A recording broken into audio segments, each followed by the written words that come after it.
ನಮಸ್ಕಾರ ನನ್ನ ಹಿತೈಷಿಗಳಿಗೆ. ನಾನು ಚೆನ್ನಾಗಿದ್ದೀನಿ, ನೀವೆಲ್ಲ ಚೆನ್ನಾಗಿದ್ದೀರಾ ಅಂತ ತಿಳ್ಕೊಂಡಿದ್ದೀನಿ.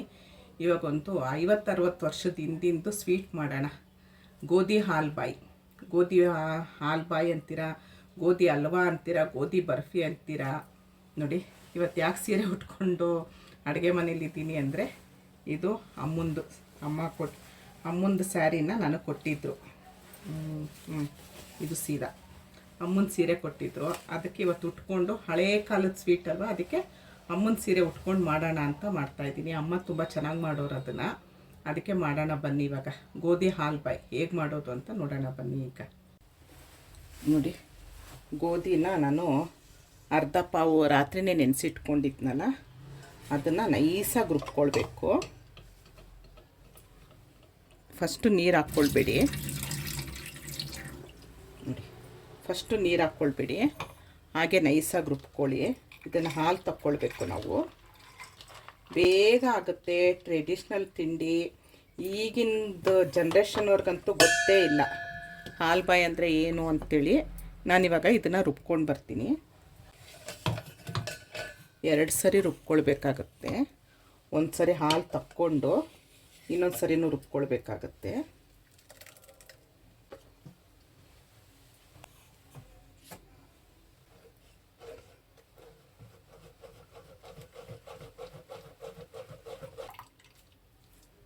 ನೋಡಿ, 2-3 ಸರಿ ರುಬ್ಕೊಂಡ್ಮೇಲೆ ಈ ಥರ ಬರುತ್ತೆ ಚರಟ ನಮಗೆ.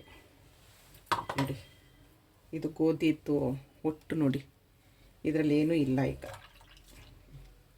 ಇಷ್ಟೆ, ಇದು ಏನಕ್ಕೂ ಯೂಸ್ ಆಗಲ್ಲ. ಹಸು ಏನಾದರೂ ಇದ್ದರೆ ಅದಕ್ಕೆ ಹಸು ಕೊಡೋಣ. ಈ ಹಾಲನ್ನ ಇನ್ನೊಂದು ಸರಿ ಸೋಸ್ಕೊಂಬಿಡೋಣ. ಸಣ್ಣ ಜರಡೆಯಲ್ಲಿ ಬಟ್ಟೆಲಿ ಸೋಸ್ಕೊಳ್ತಾರೆ, ಆದರೆ ನಾನು ಬಟ್ಟೆ ಇಟ್ಕೊಂಡಿಲ್ಲ, ಹಾಗಾಗಿ ಇದು ಚರಟ ಬಂತು ನೋಡಿ.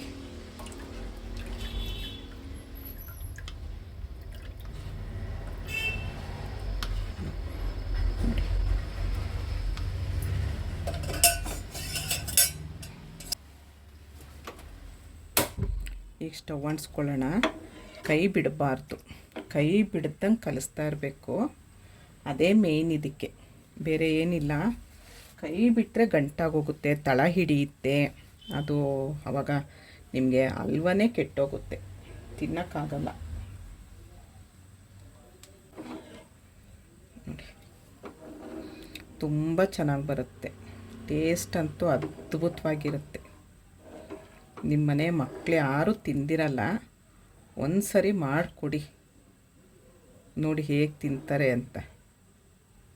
ನಾನಿದು ಅರ್ಧ ಪಾವ ಹಾಕಿದ್ದೀನಿ ಗೋಧಿ ಅಷ್ಟೇ, 1/4 kg ಹಾಕಿಲ್ಲ. 1/4 kgಗೆ ಒಂದು ತಟ್ಟೆ ತುಂಬ ಆಗುತ್ತೆ.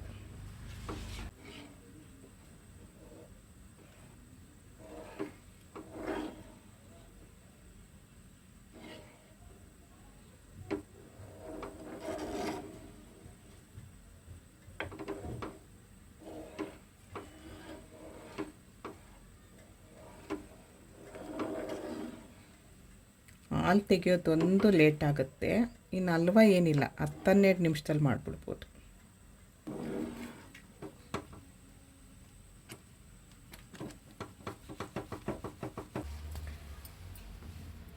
ಅರ್ಧ ಪಾವ್ಗೆ 3/4 ಅಚ್ಚು ಬೆಲ್ಲ ಆದರೂ ಬೇಕಾಗುತ್ತೆ. ನಾನು ಬೆಲ್ಲನ ಕುಟ್ಟಿಟ್ಕೊಂಡಿರ್ತೀನಿ, 1-2 ಅಚ್ಚು.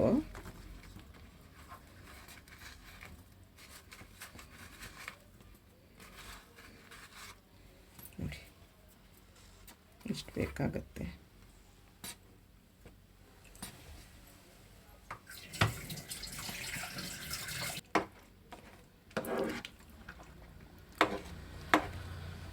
ನೋಡಿ ಎಷ್ಟು ಚೆನ್ನಾಗಿ ಕರಗಿ, ಏನೂ ಗಂಟಿಲ್ಲ ನೋಡಿ. ಇನ್ನೊಂದು 2 ನಿಮಿಷದಲ್ಲಿ ಇದು ರೆಡಿ ಆಗುತ್ತೆ. ಈ ಹಂತದಲ್ಲಿ ಸಣ್ಣ ಉರಿಲಿ ಇಟ್ಕೊಳ್ಳಿ. ಈಗ ಸ್ವಲ್ಪ ಏಲಕ್ಕಿ ಪುಡಿ ಹಾಕ್ಕೊಳ್ಳೋಣ. ಲಾಸ್ಟು ನೀವು ಇಳಿಸ್ಕೊಳ್ತೀರಿ ಅನ್ನುವಾಗ ಏಲಕ್ಕಿ ಪುಡಿ ಹಾಕ್ಕೊಳ್ಳಿ. ನಾನಿದು ಸ್ಪೆಷಲ್ ಏಲಕ್ಕಿ ಪುಡಿ ಮಾಡಿಟ್ಟಿದ್ದೀನಲ್ಲ ಅದು. ಸ್ವಲ್ಪ ತುಪ್ಪ ಹಾಕ್ಕೊಳ್ಳೋಣ. ತುಪ್ಪ ಅವಶ್ಯಕತೆ ಇಲ್ಲ, ತುಪ್ಪ ಹಾಕಿದ್ರೆ ಶೈನಿಂಗ್ ಬರುತ್ತೆ. ಸ್ವಲ್ಪ ಸಾಕಷ್ಟೇ. ಈಗ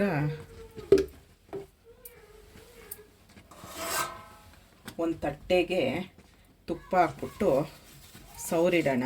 ನೋಡಿ, ಒಂದು ತಟ್ಟೆಗೆ ತುಪ್ಪ ಹಚ್ಬಿಟ್ಟು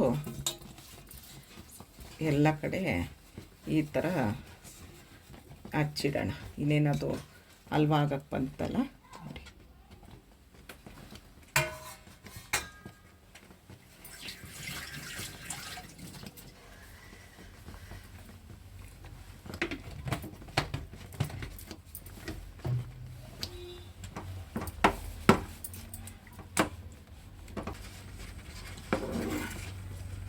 ನೋಡಿ ಅಷ್ಟೇ, ಇವಾಗ ಆಗಿದೆ ಇದು. ನಮ್ಗೆ ನೋಡಿ ಎಲ್ಲ ಬಾಣಲಿ ಬಿಟ್ಟು ಬರ್ತಾ ಇದೆ ಅಲ್ವಾ, ಇಷ್ಟಾದರೆ ಆಗಿದೆ ಅಂತ ಅರ್ಥ. ಆಫ್ ಮಾಡ್ಕೊಳ್ಳೋಣ. ತುಪ್ಪ ಸೌರಿಟ್ಕೊಂಡಿದ್ವಲ್ಲ ಪ್ಲೇಟು, ಅದಕ್ಕೆ ಹಾಕೋಣ. ನೋಡಿ, ಒಂಚೂರು ತಳ ಹಿಡ್ದಿಲ್ಲ. ತಳ ಹಿಡಿದ್ರೆ ಕೆಟ್ಟು ವಾಸನೆ ಬರುತ್ತೆ, ತಿನ್ನೋಕ್ಕಾಗಲ್ಲ. ಯಾವುದೇ ಸ್ವೀಟ್ ಆಗಲಿ ಖಾರ ಆಗಲಿ ಇವಾಗ ಎಲ್ಲ ಕಡೆ ಫೇಮಸ್ ಆಗ್ತಾ ಇದೆ. ಗೋಧಿ ಹಾಲ್ಬಾಯಿ, ರಾಗಿ ಹಾಲ್ಬಾಯಿ ಅಂತ ದೊಡ್ಡ ದೊಡ್ಡ ಹೋಟೆಲಲ್ಲೆಲ್ಲ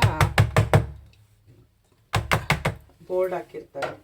ಮೊನ್ನೆ ಎಲ್ಲೋ ಹೋಟ್ಲಿಗೆ ಹೋದಾಗ ನೋಡಿದೆ. ನೋಡಿ, ಈ ಥರ ಸ್ಪ್ರೆಡ್ ಮಾಡಿಕೊಂಡು ಸ್ವಲ್ಪ ಹೊತ್ತು ಬಿಟ್ಬಿಡೋಣ ತಣ್ಣಗಾಗೋದಕ್ಕೆ. ಚೂರು ತುಪ್ಪ ಸವರ್ಕೊಳ್ಳಿ ಚಾಕುಗೆ. ತಣ್ಣಗಾಗಿದೆ ಇದು. ಎಷ್ಟು ನಿಮಗೆ ಯಾವ ಶೇಪಲ್ಲಿ, ಎಷ್ಟು ದೊಡ್ಡದು ಎಷ್ಟು ಚಿಕ್ಕದು, ಯಾವ ಶೇಪಲ್ಲಾದರೂ ಕಟ್ ಮಾಡ್ಕೊಳ್ಬೋದು.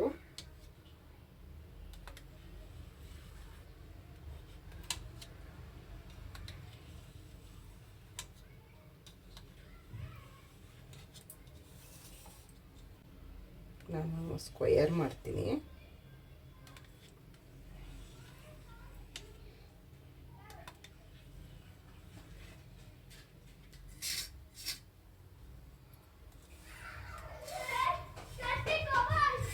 ಎಷ್ಟು ನೀಟಾಗಿ ಬರುತ್ತೆ, ಚೂರು ಹಾಳಾಗಲ್ಲ.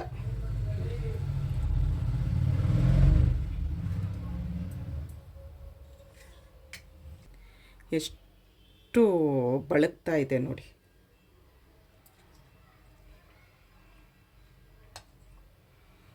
ಗೋಧಿ ಹಾಲ್ಬಾಯಿ ರೆಡಿ ಆಯಿತು. ಒಂದು ಸರಿ ಮಾಡಿ ಮನೆಯವ್ರಿಗೆಲ್ಲ ಟೇಸ್ಟ್ ಕೊಡಿ. ಯಾವುದ್ರದ್ದು ಅಂತ ಹೇಳಬೇಡಿ, ಹಲ್ವಾ ಅಂತೇಳಿ ಕೊಡಿ. ಬಾದಾಮ್ ಹಲ್ವಾ ತಿಂದಂಗೆ ಆಗುತ್ತೆ, ಅಷ್ಟು ಚೆನ್ನಾಗಿರುತ್ತೆ. ಒಂದು ಸರಿ ಮಾಡಿ ನನಗೆ ಕಮೆಂಟಲ್ಲಿ ಹೇಳಿ ಹೇಗೆ ಬಂತು ಅಂಥೇಳಿ. ಇಷ್ಟೊತ್ತು ನನ್ನ ವೀಡಿಯೋ ನೋಡಿದ್ದಕ್ಕೆ ತುಂಬ ಧನ್ಯವಾದಗಳು. Thank you.